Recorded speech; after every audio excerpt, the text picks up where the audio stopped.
या योजनेत महिलांना एकूण 11,000 रुपये दिले जातात। ही रक्कम 2 भागात दिली जाते, पहिल्या मुलासाठी आणि दुसऱ्या मुलासाठी। पहिल्या बाळासाठी 5,000 रुपये दिले जातात। ही रक्कम 3 हप्त्यात मिळते। पहिला हप्ता गर्भधारण नोंदणी केल्यानंतर, दुसरा हप्ता आरोग्य तपासणी पूर्ण झाल्यावर आणि तिसरा हप्ता बाळाच्या लसीकरणाच्या वेळी। दुसऱ्या मुलासाठी एक वेगळी अट आहे।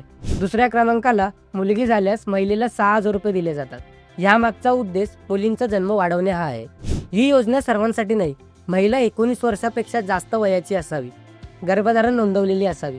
दुसऱ्या बाळासाठी लाभ फक्त मुलगी असेल तरच मिळेल। कागदपत्रांची पडताळणी अनिवार्य आहे।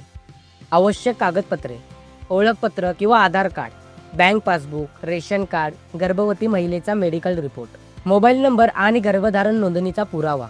अर्ज करण्यासाठी सरकारी वेबसाईटवर जा। वेबसाईट आहे pmmvy.wcd.gov.in।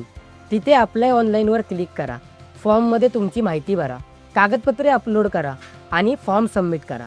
अर्ज मंजूर झाल्यावर पैसे थेट तुमच्या खात्यात जमा केले जातात।